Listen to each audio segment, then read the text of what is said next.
So I'm going to begin by asking about this kind of character, because it's a sort of new character. I just wondered if, because obviously this is a story lots of people know really well. Yeah. But when you have a sort of new character that's kind of created for the kind of movie, does it give you more creative license to find your own route into Yeah, like, I got asked earlier, did you look into Jekyll and Hyde? I know of it as a horror fan, but no, I didn't have to research into any of that, because my character is coming from a very grounded place and a very troubled background that's very different to what we're used to in Jekyll and Hyde, and he just finds himself up in that situation. So yeah, it was a weird one.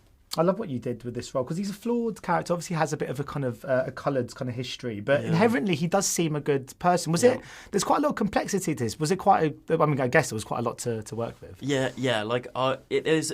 When you read the script, as an actor, my big thing for me is, how do I be unique? Like, how do I not do what everyone else would do? And I was like, okay, so I looked at stuff like Euphoria, Zendaya. I think that was such a great performance of someone that had an addiction. And obviously I looked at that from my background, and I just wanted to make him a character that you have met before, that people might judge a book by its cover, but actually, he's working really hard to be a good person and make better of what happened.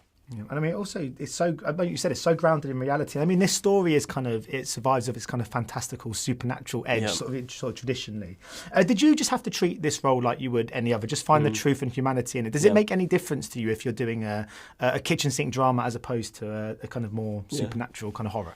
Because it weirdly is such a drama for me. Like, as in, when I looked at it and I created my arc for the character and stuff, it was like, the end is just horrific, and does he still believe what is going on? Like, what is happening? It's kind of, I feel like he's still questioning it, and, and there's certain situations where he's just doing stuff, but he's numb, and there's not much thought process, he's just, because so much has just happened, and so no, I treated it like just a normal character, yeah. Of course, I mean, he's desperate to keep this job, or desperate just to get a job, full stop. And it's quite a weird job to walk into, but what's the weirdest job you've... Me.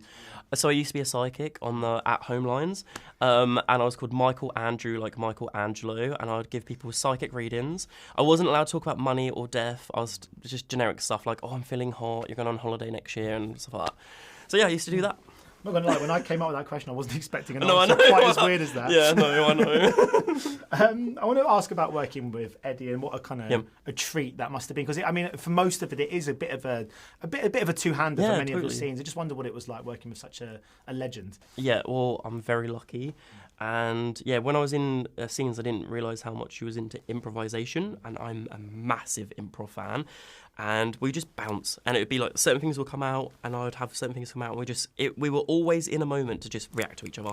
There was no it's got to be like this. We went over the lines a couple of times, and it's like, let's just go for it. And every take was different, so amazing. I mean, she's a comedic genius. Was it intimidating improvising with someone with that brain? Well, I do this thing where I don't Google anyone before I work with them, and then I realise, once I feel comfortable around them, and I just know them as Eddie, I knew I'd heard the name, but I didn't Google. And then I Google a week in, I'm like...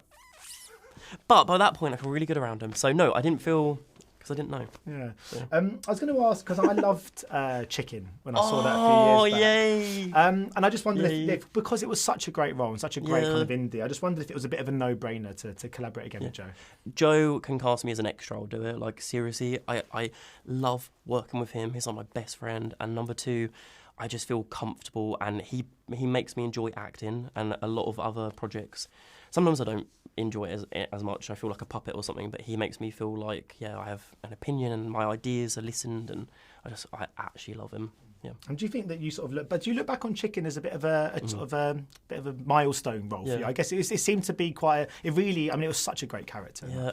Well, that I think I was spoiled. For that to be my first character, to play someone, on the spectrum, and I was incredibly lucky, and it's completely the type of actor I want to be. I want to change myself for everything, and Joe sees that, and I'm lucky, because if I'd auditioned for this film, probably wouldn't have got it, because they would have probably cast someone that is the character or something. So I was lucky that he just believes in me and gave me the chance. Oh, well. Yeah, thanks so much. Much appreciated. Cheers. Take care. And glad you like Chicken. Yeah, no. Ladies and gentlemen, you're watching Hey You Guys. Hey you guys. Hey you guys. Hey, that's what they all say. Hey you guys. Hey you guys.